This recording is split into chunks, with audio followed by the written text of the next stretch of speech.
ना कि यहाँ पर कोई भी आएगा तो प्राइम फैक्टर ही आएगा। अगर आप प्राइम फैक्टर नहीं करेंगे तो बाद में उसको डिवाइड करना पड़ेगा, जो सेपरेट करना पड़ेगा। तो जो कि आप कर सकते हैं, लेकिन ये इजी मेथड है, थोड़ा कंफ्यूजिंग नहीं होगा, नहीं तो सिली मिस्टेक हो सकती है आपसे। तो 120 हो गया, 120 को अगर 2 से डिवाइड करेंगे तो 60 आ जाएगा, 60 को 2 से 30, ऐसे ही 15। ये आप खुद भी कर सकते हैं, लेकिन मैं कर रहा हूँ, कोई बात नहीं। 5 1, तो आप यहाँ देख लीजिए क्या क्या फैक्टर है। 2 4 टाइम्स रिकर हुआ है, 3 1 टाइम, 3 1 टाइम और 5 भी 1 टाइम। तो इसको आप देख सकते हैं, इसी के फॉर्म का हम इस तरह लिख सकते हैं। अब आपको समझ नहीं आया होगा इसमें पावर कैसे आ गई। पावर बहुत आसान है, अभी मैं बताता हूँ, 1 मिनट। पावर की क्या दिक्कत, पावर पावर तो आती रहती है। तो पावर ये है, इसमें ये सब इसको पावर कहते हैं। अब आपको इसका नाम भी सीखना पड़ेगा, एक्सपोनेंट क्या होता है, बेस फॉर्म क्या होता है, ये सब एक्सपोनेंट होती हैं जो पावर होती हैं। चलिए पहले देखते हैं। जैसे कि 2 4 टाइम्स आया था, अब ये 240 पाने के लिए हमें 2 का मल्टीप्लिकेशन 4 टाइम्स करना होगा। ठीक, 3 1 टाइम आया था, 3 5। अब इसको मल्टीप्लाई करके देखिए खुद से या कैलकुलेटर से, बताइए कहीं ये नंबर तो नहीं आएगा। ये नंबर आ रहा है, इसका मतलब ये है कि ये इसके प्राइम फैक्टर्स हैं, प्राइम फैक्टर्स इनको मल्टीप्लाई करके हम ये नंबर ले आएंगे। तो अब 2 की 4 माने, अब आपने ये भी सीखा हो कि पावर होती हैं, पावर को ऐसे भी लिख सकते हैं, जैसे 2 की 2 पावर माने 2। स्क्वायर सीखे होंगे, 8 का 2 स्क्वायर, इसको तो 64, 8 8 तो 64 होता है, या तो इसको ऐसे लिख दो। तो ये कॉन्सेप्ट आपके क्लियर होने चाहिए। ठीक, इसके पावर लिख दो, कोई दिक्कत नहीं है। आगे चलते हैं, ये तो सब 9th का कॉन्सेप्ट था, ये 9th क्लास का था। आगे चलते हैं, अभी तक कुछ हमने नया नहीं सीखा है, बस यही पावर वाला देख लिया और कुछ नहीं। फैक्टराइजेशन आपकी जैसे कीजिए, कोई मतलब नहीं, 240 को जैसे मन में तोड़ना है, पता है जैसे लिखना, कोई दिक्कत नहीं। आगे चलते हैं। तो अब क्वेश्चन जो रिपीटेड है कि 2019 और 20 दो बारी आया है ये। 156 को प्राइम फैक्टर्स में डिवाइड कीजिए, अभी किया, कर लेंगे आप, फिर इसको ऐसे फॉर्म में लिख दीजिए। अब इसके बाद इसी से कॉन्सेप्ट से एलसीएम और एलसीएफ, एलसीएम और एचसीएफ निकल आएगा। चलिए चलते हैं, एक बार देख लीजिए आप खुद से।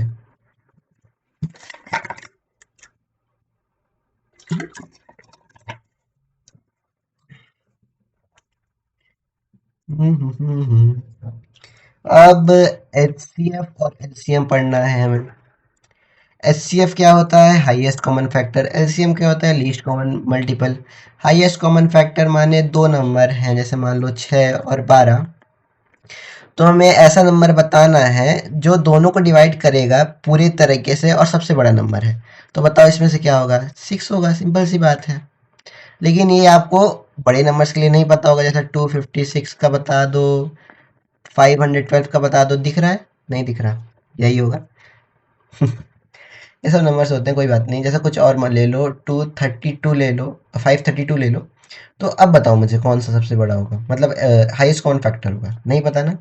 तो आपको पहले, सबसे पहले उसका प्राइम फैक्टराइजेशन करना पड़ेगा, प्राइम फैक्टर्स ढूंढने पड़ेंगे, उसके बाद उसमें से निकलेगा। तो अभी हम कोई और नंबर लेते हैं, अभी करके दिखाते हैं। जैसे कि इसमें दिया 6 और 20, इसी को करते हैं सबसे पहले। ठीक, 620 ये हमने पहले सीखा था, लेकिन ये मेथड इस पे नहीं यूज़ करेंगे क्योंकि ये थोड़ा कंफ्यूजिंग हो सकता है। 2 3 10 2 5 3, तो यहाँ पर देखिए सिर्फ एक कॉमन फैक्टर आया है 2, तो एचसीएफ क्या हो गया 2। और क्योंकि ये आगे 2 दोनों को डिवाइड नहीं कर रहा है तो ये कॉमन फैक्टर नहीं। अब जितने भी मल्टीपल्स होंगे वो एलसीएम में आएंगे, जैसे कि अब यहाँ पर हमने 3 से डिवाइड किया, सॉरी 1 5, फिर हमने 5 से डिवाइड कर दिया 1 1। तो ये इसका जो मल्टीप्लिकेशन होगा 2 इंटू 2 मल्टीप्लाई बाई 3 और 5, तो ये एलसीएम हो जाएगा। अब एलसीएम इसका क्या है, 4 3 12 60, 60 एलसीएम आएगा। ठीक, इतना सिंपल समझ गए होंगे आप, वेरी इजी। ठीक है, अब आगे चलते हैं। पहले इसको एक और तरीके से, इसके प्राइम फैक्टर्स निकाल लीजिए, 2 3 3 6 को ऐसे लिख दीजिए 2 × 3। 20 के प्राइम फैक्टर्स निकाल लीजिए। 210 2551। ठीक, अब लिख लीजिए आप इसको भी। 20 का 2 का स्क्वायर या 5, इस पे कंफ्यूजिंग मत होइएगा। ये ऐसे भी लिख सकते हैं हम, लेकिन ये ज़्यादा सूटेबल मेथड होता है और ये ईजी भी होता है। भी आप बताएंगे हम क्या है इसमें। इसमें से एक दो नंबर के एमसीक्यू जरूरी आते हैं, हर बारी आ रहे हैं, आने भी चाहिए आगे भी। तो देखिए 2 × 2 4 5, ठीक है, यही नंबर बनेगा, इसमें कोई शक नहीं है, सब सही है। तो हाईएस्ट कॉमन फैक्टर, इसमें कॉमन क्या दिख रहा है आपको? हाईएस्ट कॉमन देखिए, एचसीएफ माने कॉमन। इसमें कॉमन कौन है? 2 है, तो 2 है, बाकी और कुछ कॉमन नहीं है, तो 2 आपका एचसीएफ हो गया। क्लियर? क्लियर होना चाहिए। अब आपको एलसीएम ढूंढना है, least common multiple. Least common multiple माने, अब इसका मतलब ऐसे समझिए आप कि एचसीएफ हमेशा दो नंबर से छोटा होगा या फिर लीस्ट छोटे वाले नंबर के बराबर हो सकता है, लेकिन लीस्ट कॉमन मल्टीपल बड़े वाले नंबर के बराबर होगा या उससे बड़ा हो सकता है। ये एमसीक्यू या असर्जन रीजन में पूछ सकते हैं। यही सेम बात को वर्डिंग दे के पूछ लेंगे। चलिए आगे देखते हैं। तो अब LCM क्या कर सकते हैं? एलसीएम हम लीस्ट कॉमन मल्टीपल माने, जैसे कि 5 है 15 है, तो लीस्ट कॉमन मल्टीपल चाहिए। हमें ऐसा नंबर चाहिए कि दोनों उन दोनों के मल्टीपल हो, पहुंच जाए। मतलब जैसे कि 15 के टेबल में 5 15 तक बन सकता है, लेकिन 15 5 नहीं बन सकता, हमें डिवीजन करना पड़ेगा, हमें मल्टीप्लिकेशन ही करना। जैसे कि मान लीजिए 5 का फैक्टर 1/5, 1 और 5 आएगा, 15 आएगा, 3/5, 1/15। तो हमें कॉमन लीस्ट कॉमन मल्टीपल मतलब सबके एक कॉमन लेना पड़ेगा। जैसे 5 है तो 5 एक बारी ले लिया, 3 है 3 एक बारी ले लिया, ये सब। चलो आगे करते हैं, इतना समझ आया होगा।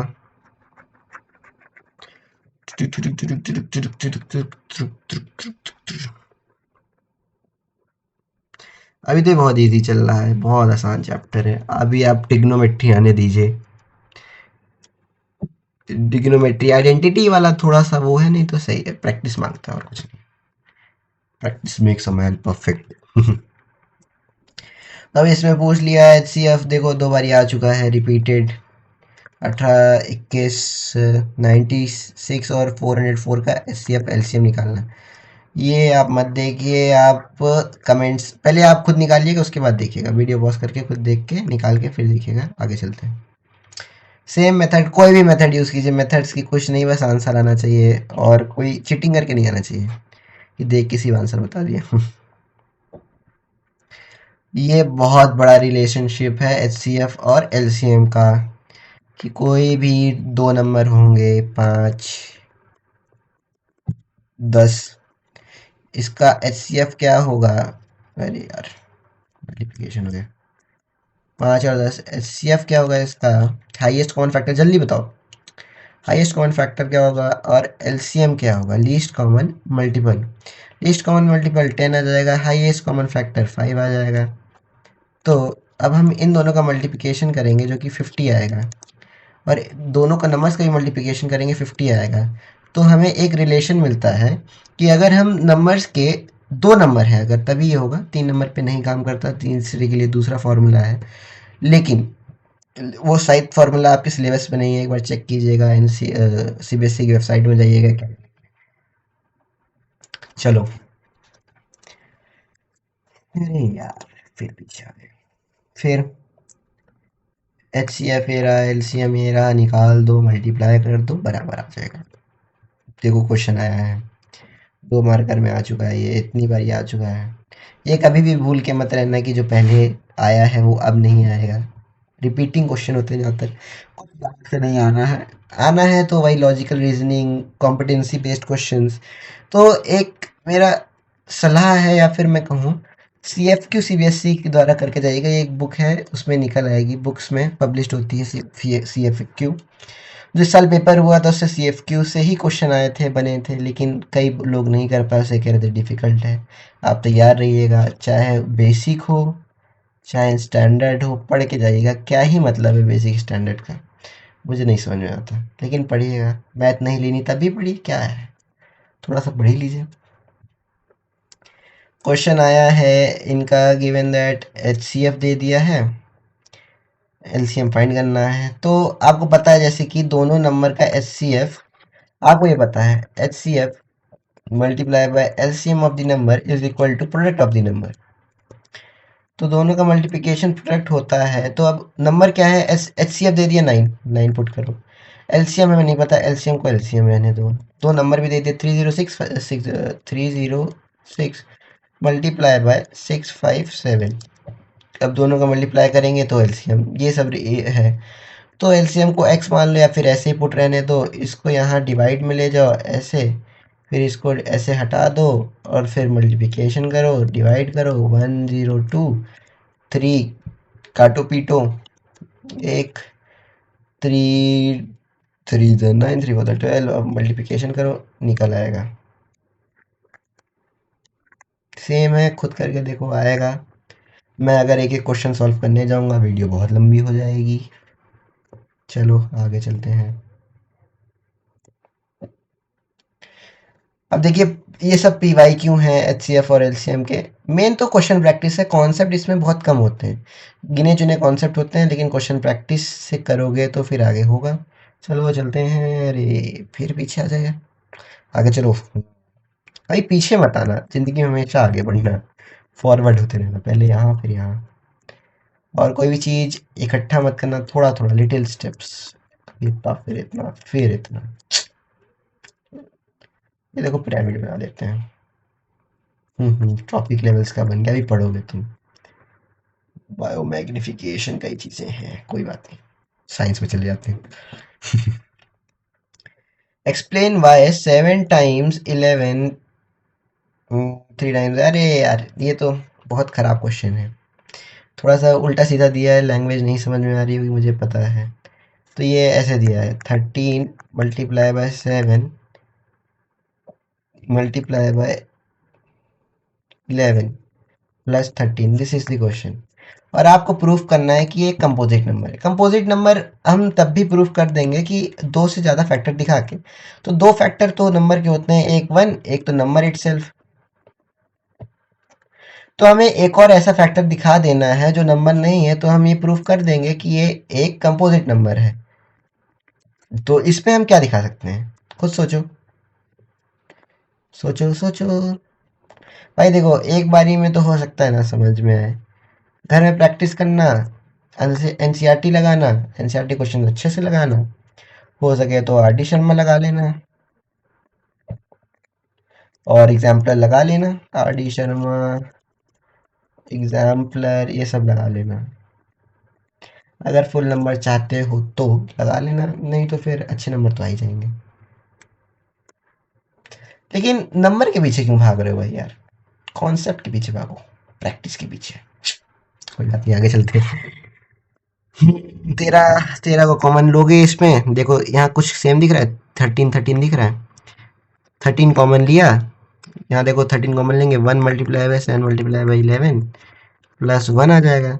जैसे कि पता है 1 का कोई मतलब नहीं होता, तो 1 हटा दो मल्टीप्लिकेशन में, प्लस में तो रहता है, प्लस वाला मत हटाना। तो अब ये हो गया, तो हमें ये पता चल गया कि एक 13 भी इसका, इस नंबर का एक फैक्टर है।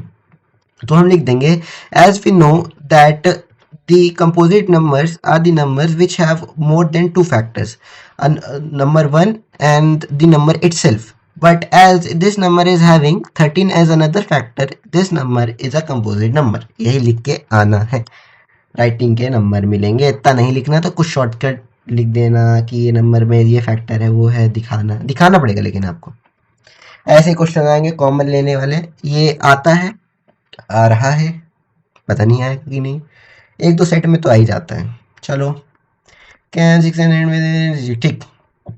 एक चीज़ ये बताओ कि जैसा 100 है, 100 का अगर तुम प्राइम फैक्टराइजेशन करोगे तो क्या आएगा, चलिए बताओ। 100 देखो, मेरा सबसे इजी तरीका है भाई, 100 अगर स्क्वायर है किसी का, तो किसका स्क्वायर है, 10 × 10। 10 किस में हम डिवाइड कर सकते हैं? 2 इंटू, अरे 2 इंटू 5, फिर यही सेम 2 इंटू 5, तो 2 स्क्वायर मल्टीप्लाई बाय 5 स्क्वायर। इसको आप ऐसे भी कर सकते थे कि 10 का स्क्वायर, फिर ब्रैकेट में 2 इंटू 5, फिर खोलते तो यही सेम चीज़ आएगी, कोई दिक्कत नहीं। ये सब चीज़ देख लेना यार कि ए और बी मल्टीप्लाई बाय हो रहे हैं, ऊपर पावर एक्स है तो क्या होगा, प्लस माइनस, ये सब देख लेना। तो आपको आपने ये देखा कि 100 एक ऐसा नंबर है जो कि 0 से एंड कर रहा है, और इसके जो है फैक्टराइजेशन में 2 और 5 इसके फैक्टर्स आ रहे हैं। तो इस और भी कई नंबर्स ट्राई करेंगे जिसमें 0 होगा, तो आप ये नोटिस करेंगे कि उसमें 2 और 5 फैक्टर्स होंगे उसके। तो अगर 2 और 5 फैक्टर्स नहीं है, अगर 2 और 5 फैक्टर्स नहीं है तो नंबर 0 से एंड नहीं करेगा। ठीक, ये समझ लीजिए। यही सेम चीज़ लिखी है, पढ़ना हो पढ़ लो, नहीं पढ़ना हो मत पढ़ो। आगे चलते हैं। जिंदगी में जो करना हो करो, बस पढ़ाई थोड़ी उड़ित कर लिया करो। ये देखो 6 n वही बता रहा है कि n इससे इससे मतलब नहीं है, लेकिन एक बारी भी 2 आ गया है और एक बारी 5 आ जाए, लेकिन 5 देखो यहाँ पर नहीं आया। हमें ये प्रूफ करना है कि 6 0 से एंड नहीं करेगा, चाहे इसमें n की पावर कुछ भी हो। तो अब हम बस ये बता देंगे कि 6 के फैक्टर्स 2 और 3 हैं, 5 नहीं आ रहा। दोनों का आना ज़रूरी है, 2 और 5। अगर एक भी आए तो, एक भी नहीं हो तो नहीं माना जाएगा।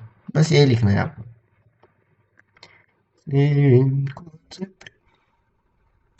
आगे चलते हैं। चल भाई।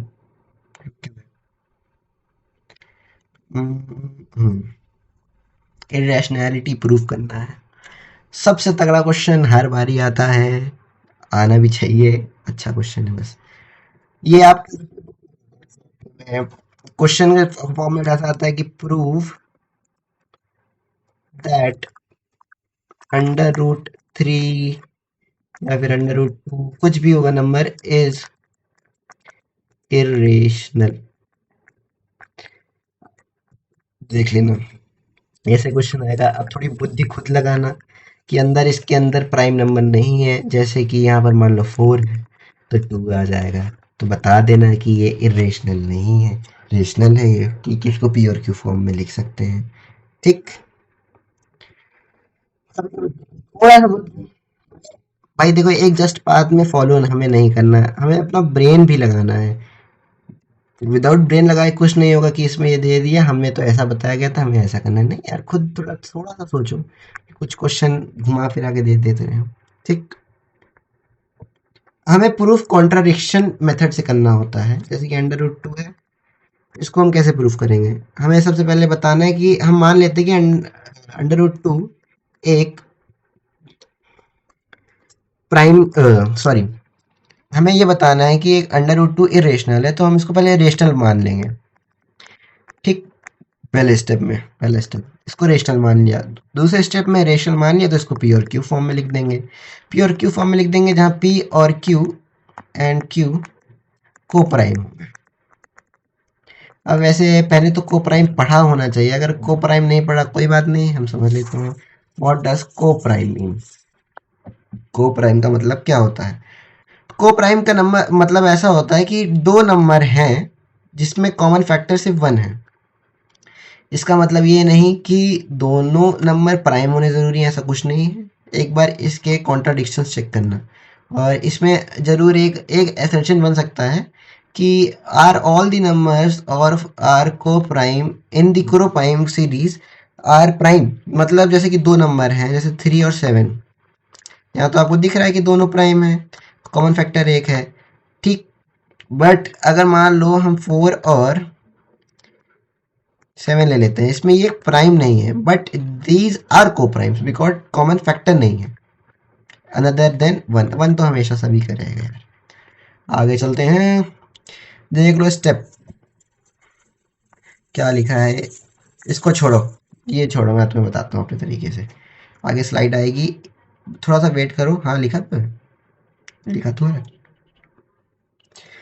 कुछ नहीं है, ये कहना चाहता है, इसका मतलब जहाँ भी समझो ये कहना चाहता है।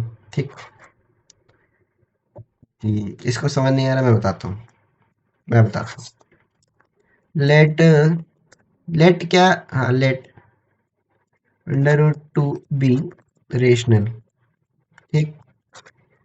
Then coprime integers exist such that, ए और बी लिया ना हमने, या बी जो भी ले लो, सच दैट ए और B is equal to two, ऐसा लिखोगे आप पहले में, ठीक। दूसरे बारी में आपको स्क्वायर कर देना है both side, squaring both the side करोगे तो A square upon B square आ जाएगा, इधर टू आ जाएगा, क्योंकि अगर अंडर रूट को हम under root is equal to two into two और स्क्वायर कर दोगे तो टू टू आ जाएगा, ठीक। तो जो कि कैंसिल आउट हो जाएगा, वन आ जाएगा, ऐसा समझो। मैं थोड़ा हो सकता है फास्ट जा रहा हूँ, स्लो कर लेना, अपने हिसाब से स्पीड एडजस्ट कर लेना, मुझे पता नहीं, पहली बार पढ़ा रहा हूँ। चलो आगे चलते हैं। स्क्वायर बोथ द साइड्स करोगे, इसको इधर ले जाओ, a square equal to two B square करो, सेम चीज़ लिखी होनी चाहिए, हाँ बी सी जो भी ले लिए हैं लोग, ये देखो वही है, a two B square plus a c square, और हमने थ्योरम सीखी थी, इसी के लिए सीखी थी, इसीलिए मैंने कहा था कि थ्योरम समझ लेना। तो हमें ये पता चलता है कि देखो क्या लिखा है, देखो पहले समझो, अच्छे समझो, two B square equal to A square, two B square equal to A square, माने टू ए स्क्वायर को डिवाइड कर रहा है, सोचो ए स्क्वायर कोई भी नंबर हो सकता है, 4 6 7 8 9, जो भी जो मन हो, ठीक। तो इसका मतलब हो गया कि टू जो है वो ए स्क्वायर को डिवाइड कर रहा है, सोचो, सोच लिया। टू अगर ए के स्क्वायर को डिवाइड कर रहा है तो क्या टू ए को नहीं डिवाइड करेगा? फिर सोचो, जब कुछ ना समझ ना तो एग्जाम्पल लेके किया करो यार। टू को मान लो फोर, इसको मान लो कोई भी नंबर मान लो, ठीक। टू को फोर मान लिया, हमें इसके बी की जरूरत ही नहीं है, ठीक। टू को हमने फोर माना, तो अगर टू का टू सॉरी टू कह रहा हूँ यार, ए को हमने फोर माना तो ए का स्क्वायर 16 होता है, ये टू से जाएगा, ये भी टू से जाएगा, जा रहा है कि नहीं, बस। तो हम ये लिख सकते हैं कि अगर जा रहा है तो ए इज इक्वल टू टू। अब इसके साथ हमें कुछ लाना भी पड़ेगा, क्योंकि इक्वल तो टू नहीं बताया गया हमें, तो सी मान लेते हैं एक अनदर वेरिएबल, जिसकी वैल्यू कुछ भी हो सकती है ए के सापेक्ष। आगे चलते हैं, फिर इसको स्क्वायर मारो अगले स्टेप में, देखो ये सेम चीज निकाल के रखी है इन्होंने, फिर स्क्वायर मारो, ए स्क्वायर इधर 4 सी स्क्वायर हो जाएगा, ठीक। अब स्क्वायर मार दिया तो याद करो इक्वेशन, इसको वन नेम कर दो, ठीक। यहाँ से ए स्क्वायर की वैल्यू निकालो, तो ए स्क्वायर की वैल्यू पुट कर दो, two B square is equal to 4 C square, two से टू इधर आ जाएगा, तो मैंने B square is equal to 2 C square, जो कि यहाँ रिटर्न है। अब भाई सेम चीज़ यहाँ सोचो, सेम चीज़ यहाँ सोचो जो वहाँ मैंने सोचाई थी, कि अगर बी स्क्वायर को टू डिवाइड कर रहा है तो बी को भी टू डिवाइड करेगा। तो इसका मतलब हो गया, इसका मतलब हो गया टू फैक्टर है बी का और ए का भी, बट हमने स्टार्टिंग में क्या कहा था, दोनों के कोई कॉमन फैक्टर नहीं, ए और बी के, याद करो ए और बी के कोई कॉमन फैक्टर नहीं, हमने यही बात की थी ना स्टार्टिंग में। देखो लिखा है को प्राइम है, को प्राइम मतलब दोनों के कोई भी कॉमन फैक्टर नहीं, बट यहाँ पर फैक्टर आ रहा है, माने जो हमने अज्यूम किया था या लेट किया था वो रॉन्ग है। तो यहीं पर हम लिख देंगे as both A and B are divisible by two, ये हमारा फैक्ट कॉन्ट्रोडिक्ट कर रहा है, इसलिए वो इरेशनल है। ये क्वेश्चन कर लो, आता ही आता है, आता ही आता है भाई, फॉर्म कभी चेंज हो जाएगा, कभी under root two plus one कर देंगे, फाइव कर देंगे, फाइव कर देंगे इधर, बस यही होगा, सेम मेथड यूज करना और कुछ नहीं। टीचर नोट क्या दे रखे हैं, एग्जैक्ट सेम स्टेप्स, हाँ ये देखो सेम, अंडर रूट थ्री के लिए भी वही लगेगा, सेवन के लिए भी वही लगेगा, ये लगेगा, ठीक। इम्प्रूविंग इन रैशनल एक्सप्रेशंस, भाई देखो, ये क्वेश्चन इंपॉर्टेंट है। अब थोड़ा सा हलवा देना बंद कर रहा है सीबीएसई, सॉरी, थोड़ा लेंदी देना बंद कर रहा है थोड़ा सा भाई। ये ज़्यादा इजी मानोगे तुम, ये ज़्यादा इजी है और शॉर्ट स्टेप्स में आता है। सर 3 + अंडर रूट ऐसे दे दिया। अब हमें ये नंबर को इरेशनल प्रूफ करना है, और ये गिवन है कि अंडर रूट 5 पहले से ही इरेशनल है। अब कैसे करोगे? बस आपको वही सेम कॉन्ट्राडिक्शन मेथड यूज़ करना है, पी और क्यू के फॉर्म में रखना है, इसको इधर ले जाना है। तो कैसे ले जाओगे फिर समझो, मैं करके दिखाता हूँ यार।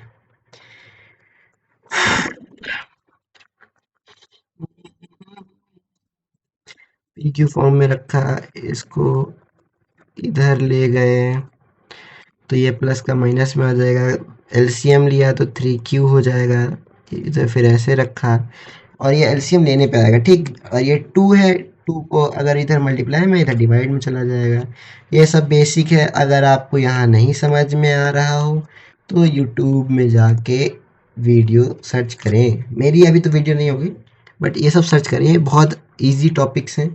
ये आपको आने चाहिए, कॉन्सेप्ट होना चाहिए। अगर नहीं समझ में आ रहा है ये क्या हो रहा है तो आप सर्च कर सकते हैं। तो अब अंडर रूट 5 को हमने इसमें फॉर्म कर दिया, और हमने पी और क्यू को रेशनल माना था, इंटीजर माना था। अब अंडर रूट 5 हमको दिया कि इरेशनल। ये लेफ्ट हैंड साइड, जैसा जो लेफ्ट हैंड साइड होता है उसको एलएचएस कहते हैं, और जो आरएचएस। तो हमने देखा कि लेफ्ट हैंड साइड हमारा इरेशनल हो गया और राइट हैंड साइड रेशनल हो गया। तो ये तो कॉन्ट्रडिक्ट है ना, ये कभी हो ही नहीं सकता। बट ये इक्वल में आ रहा है, तो हमारा कॉन्ट्रडिक्शन गलत है और वो इरेशनल है। बस यही है। वही सेम चीजें हैं, कर लो। भाई सेम है, होमवर्क है। क्वेश्चन नहीं समझ रहा मैं लिख देता हूँ, लेकिन कर लेना भाई। प्रूव दैट फ्रैक्शन, कुछ नहीं यार, मुझे नहीं समझ आ रहा क्या लिखा है इन्होंने, लेकिन बस यही प्रूफ करना है, इज इरेशनल। प्रूफ करना है, कर लो होमवर्क। इसमें क्या दिया है? 5 - अंडर रूट 3 इरेशनल प्रूफ करना है, कर दो होमवर्क। 2-3 क्वेश्चन लगाओ, याद आ जाएगा। एप्लीकेशन बेस्ड, हाँ भाई देख लो, बहुत आसान है। अब देखो वर्डिंग्स वाले क्वेश्चंस भी आते हैं कि इसके पास इतनी बर्फी है, इसके पास इतने टाइम ले रही है, ये है वो है। तो सबसे पहले आपको, मैं कुछ नहीं, सबसे इजी मेथड,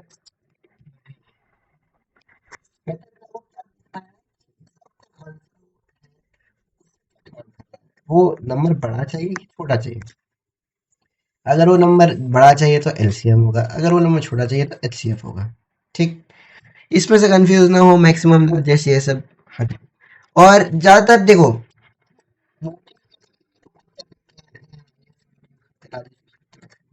लेकिन हर टाइम ये नहीं माना जाता कि लार्जेस्ट एचसीएफ ही आएगा।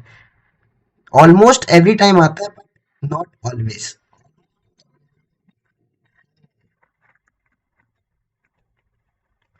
चलो अब पहले ये कौन सा बने, left right? Right, I am always right. 420 number तो नहीं सही, रुको रुको, नंबर नहीं अच्छा, कोई बात नहीं, इससे कोई फर्क नहीं पड़ता। 420 काजू बर्फीज एंड 130 बादाम बर्फीज, मैक्सिमम बर्फीज पर स्टेक। भाई क्या निकालना है, कुछ सोचो। ऐसे ऐसे क्वेश्चन तो नहीं आते हैं, मतलब ऐसे छोटी वर्डिंग है, एकदम एक्सप्लेन किया रहता है उसमें कि इतना ये है वो है, बट इसमें बहुत ही शॉर्ट में दे दिया है, लेकिन आप समझ जाएंगे कि इसमें दिया है कि एक के पास इतनी काजू बर्फी है, एक के पास ये हैं, तो आपको ये बताना है कि कितनी स्टैक बना सकते हैं कि जिसमें दूसरी बर्फियां ना आए, जैसे काजू कतली और सेम नंबर हो, तो दोनों का आप एचसीएफ लेंगे और सेम कर देंगे। अब इसमें कभी कभी ट्रिक खेलता है सीबीएसई, कि सीबीएसई बोल देगा आपके पास इतनी है, वो आपसे पूछेगा ही नहीं कि क्या है, वो इंस्टेंट ये कह देगा, एक मिनट प्लीज वेट।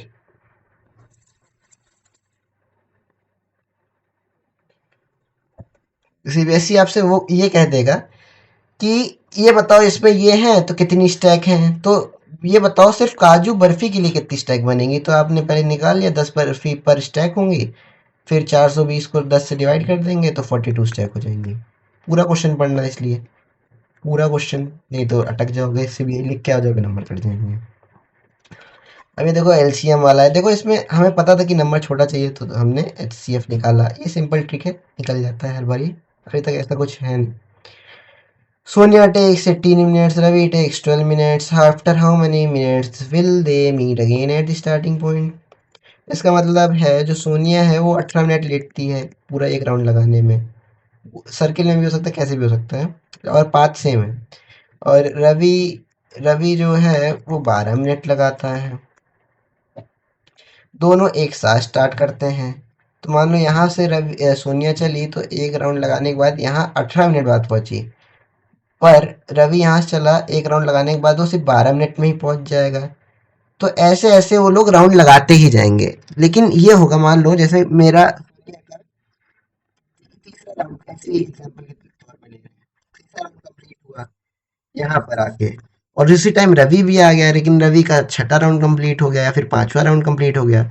तो हमें ऐसा टाइम ढूंढना है या फिर राउंड ढूंढना है कि मतलब टाइम ढूंढना है कि यहाँ पर वो लोग कब मिलेंगे स्टार्टिंग पॉइंट पे। तो अब हमें पता है कि ये तो ज़्यादा ही होगा, तो ग्रेटर है तो एलसीएम ले लेंगे। 12 और 18 का एलसीएम क्या होगा भाई, क्या सोचना है इसमें, क्या क्या सोच रहे हो? तुरंत उसका प्राइम फैक्टराइजेशन करो, उसके बाद निकाल के रख दो। अब चलो आते हैं मेन चीज़ में। जैसे ये इसका प्राइम फैक्टराइजेशन है, इसका प्राइम फैक्टराइजेशन है। अब आपको इसमें से एलसीएम निकालना है। तो एलसीएम क्या होता है, लीस्ट कॉमन। लीस्ट से इसमें अपोजिट समझना कि लीस्ट माने सबसे इसमें ज़्यादा हाईएस्ट पावर चाहिए। तो हाईएस्ट पावर किसकी है, 2 की हाईएस्ट पावर इसमें 1 है, इसमें 2 है, तो इसको 2 की हाईएस्ट पावर 2 लेंगे। इसमें 3 की पावर हाईएस्ट 1 है और इसमें 2 है, तो इसमें 3 2 लेंगे और दोनों का मल्टीप्लिकेशन कर देंगे और वही हमारा एलसीएम आ जाएगा। और यही एचसीएफ में अपोजिट होता है, हमें लीस्ट लेना है। जैसे यहाँ पर 2 की पावर 2 है, लेकिन हमें, और यहाँ पर 2 की पावर 1 है, हमें सबसे कम लेना है 2 की पावर 1 और कॉमन लेना है, ऐसा ही नहीं कोई है ही नहीं, कोई मतलब नहीं। 5 5 हो गया। चलो आगे चलते हैं। फाइनल मास्टर चेक हमने ये सब पढ़ा, देख लो कि तुमने कहीं वीडियो स्किप कर दी हो और कोई छूट गया हो।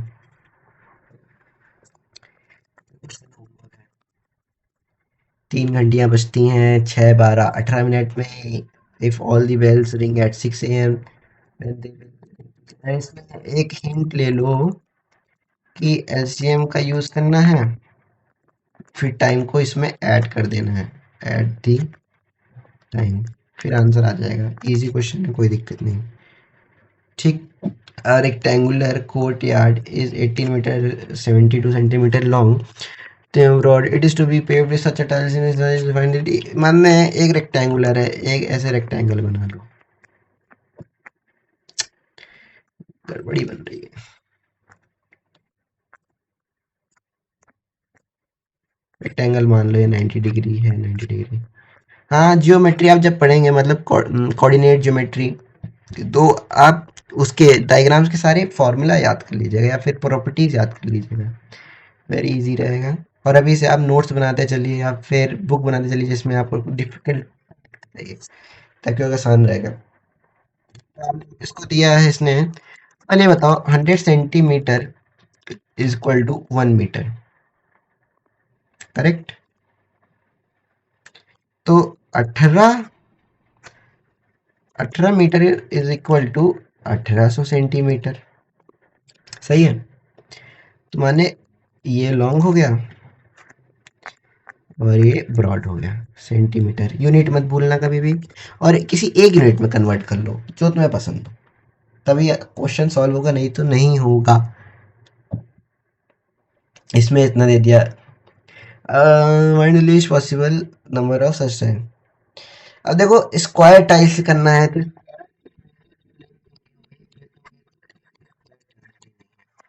की same size, find the least possible number of such tiles. अब हमें ये बताना है कि इसमें कितनी टाइल्स ऐसी ऐसी लग जाएंगी, कम से कम।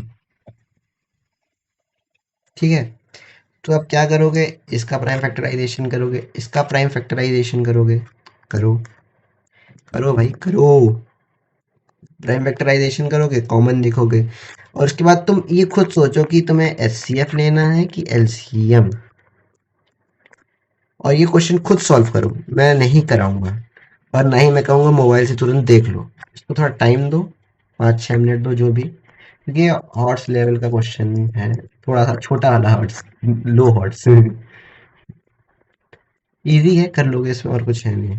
चलो आगे चलते हैं। ये भी इम्पोर्टेंट है, find the smallest number which leaves C. हमें ऐसा नंबर ढूंढना है, ये भी आते हैं question, smallest number which leaves the remainder 8 and 12 when divided by 28 and 32 respectively. भाई अगर ये वाला क्वेश्चन नहीं हो तो वेट करना, पहले ये सब 3-4 बार प्रैक्टिस करना, फिर ये क्वेश्चन करने को ट्राई करना, ठीक, तब होगा। वैसे पहली बार में हो जाना चाहिए, इतना डिफिकल्ट तो मुझे नहीं लग रहा, हो सकता है मैंने पढ़ा है पहले से इसलिए, कुछ भी। ठीक, हमें ऐसा स्मॉलेस्ट नंबर ढूंढना है विच व्हेन डिवाइडेड बाय 28 और 32। पहले नंबर लिख लो, नंबर गिवन, सबसे पहले गिवन चीज लिखनी होती है। 28, 32 आर दी टू नंबर्स। ठीक, गिवन चीज लिख दी। अब हमें पता है, इसमें बोल रहा है एक 8 रिमाइंडर्स, इसमें अगर हमें एक ऐसा नंबर चाहिए, ये कोई नंबर है, अगर उसको हमने डिवाइड किया 28 से तो रिमाइंडर कितना आएगा। ये भाई समझा रहा हूँ, क्वेश्चन कर किया, अभी स्टार्ट भी नहीं किया हूँ। 8, और एक ऐसा नंबर है, उसको अगर 32 से डिवाइड किया तो रिमाइंडर आएगा 12, यही है। तो सिंपल ट्रिक है, इन दोनों को ऐड करो जो कि 20 आ जाएगा, इन दोनों का एलसीएम निकालो, एलसीएम से 20 को सब्ट्रैक्ट कर दो, सब्ट्रैक्ट करो, फिर जो नंबर आएगा वही आपका आंसर है। इसको भी खुद से सॉल्व करो और इसका सोल्यूशन देख लेना एक बारी नेट पे, क्योंकि ये क्वेश्चन थोड़ा सा ट्रिकी है, तुम्हें याद नहीं रहेगा, मुझे भी पता है, भूल सकते हो, इसके आने के चांसेस थोड़े से कम हैं। देख लेना एक बारी, क्योंकि हमारी वीडियो नहीं तो फिर लंबी हो जाएगी अगर इसको सॉल्व करेंगे। चलो आगे देखते हैं, कुछ है ख़त्म, थैंक यू, बाय बाय।